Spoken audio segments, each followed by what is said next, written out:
प्रिय दोस्तों, जय श्री कृष्णा। जब भगवान विष्णु श्री कृष्ण रूप में अवतार लेने वाले थे, देवकी सुदेव जी कारागार में थी। कंस ने देवकी सुदेव की 6 संतानों का वध कर दिया। जब 7वीं संतान के रूप में बलराम देवकी के गर्भ में आए तो भगवान विष्णु ने योगमाया से कहा कि आप इस 7वीं संतान को देवकी के गर्भ से निकालकर वसुदेव जी की दूसरी पत्नी रोहिणी के गर्भ में स्थापित कर दो। इसके बाद कंस को ये सूचना दी जाएगी कि 7वां गर्भ गिर गया है। योगमाया भगवान के आदेश का पालन करती है। इसके बाद जब 8वीं संतान के जन्म का समय आया तो भगवान ने योगमाया से कहा कि अब मेरे अवतार लेने का समय आ गया है। जब मेरे अवतार का जन्म होगा, ठीक उसी समय आप गोकुल में यशोदा के गर्भ से जन्म लेना। वसुदेव जी कंस के कारागार से निकालकर मुझे गोकुल पहुंचाएंगे और आपको लेकर कंस के कारागार में आ जाएंगे। जब कंस 8वीं संतान को मारने आएगा तब आप मुक्त हो जाना। भगवान ने जो योजना बनाई और श्री कृष्ण का अवतार हो गया। जब भी कोई काम करना हो तो उसकी योजना जरूर बनाएं। योजना अच्छी होगी तो सफलता जरूर मिलेगी। बाल कृष्ण माखन चोरी की लीला कर रहे थे। गोकुल के इस वजह से काफी परेशान रहते थे। एक दिन गांव के नंद बाबा और यशोदा के पास पहुंचे और कान्हा की शिकायत करने लगे। नंद बाबा ने कृष्ण से पूछा कि तुम माखन चोरी क्यों करते हो, जबकि अपने घर में तो बहुत सारा माखन है।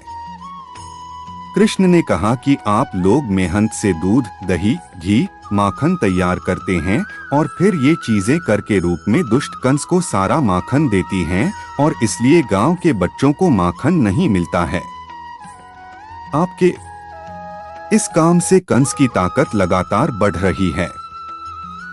अगर आप कंस को टैक्स देना नहीं बंद करेंगे तो मैं तोड़फोड़ करता रहूंगे, ताकि ये माखन कंस के पास न पहुंचे और गांव के बच्चे खा सके।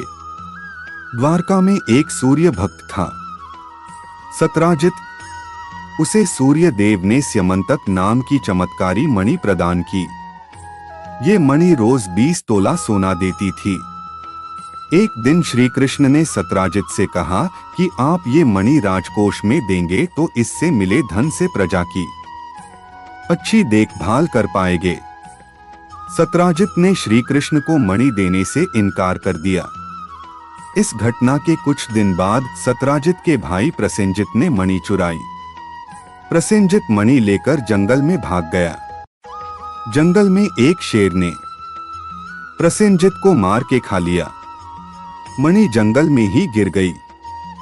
सत्राजित को जब प्रसेनजित और अपनी मणि नहीं मिली तो उसने श्री कृष्ण पर आरोप ठोक दिया कि कृष्ण ने ही मेरी मणि चुराई है और मेरे भाई को मार दिया है।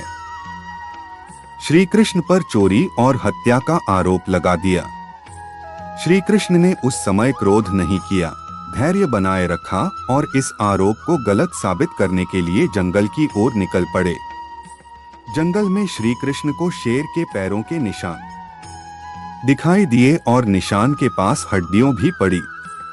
श्री कृष्ण समझ गए कि प्रसेनजित को शेर मार के खा गया और मणि यहीं कहीं गिर गई है। श्री कृष्ण मणि खोजते हुए एक गुफा में पहुंचते हैं। गुफा में जामवंत थे। श्री कृष्ण ने मणि मांगी तो जामवंत ने देने से मना कर दिया। इसके बाद दोनों का युद्ध हुआ। युद्ध में श्री कृष्ण विजय हुई। जामवंत समझ गए कि ये भगवान श्री राम के ही अवतार हैं। इसके बाद जामवंत ने मणि श्री कृष्ण को दे दी और अपनी पुत्री जामवंती का विवाह भी भगवान के साथ कर दिया। द्वारका लौटकर श्री कृष्ण ने वह मणि जामवंत से लेकर सत्राजित को दे दी और पूरी सच्चाई बता दी। सत्राजित को अपनी गलती पर बहुत पछताया। हमारे ऊपर जब भी झूठे आरोप लगे तो हमें धैर्य नहीं छोड़ना चाहिए, बल्कि शांति से पूरी बात समझें और आरोपों को झूठा साबित करें।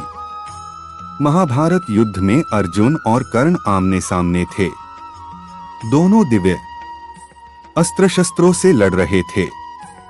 जब जब अर्जुन के तीर के कर्ण के रथ पर जाके लग रहे थे तो कर्ण का रथ बहुत पीछे खिसक रहा था।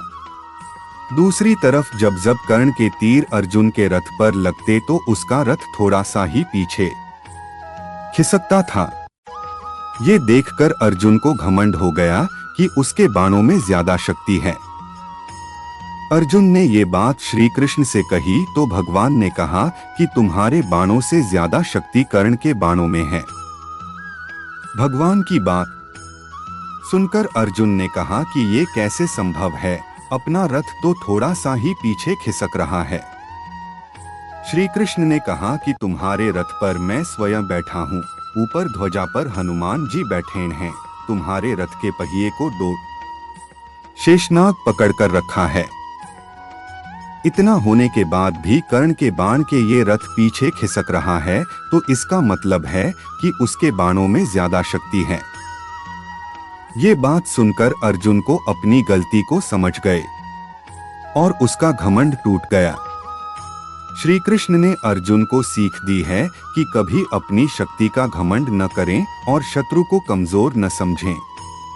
जय श्री कृष्णा। आप लोग मेरे चैनल को पहली बार देख रहे हो तो चैनल सब्सक्राइब और शेयर कमेंट करें प्लीज।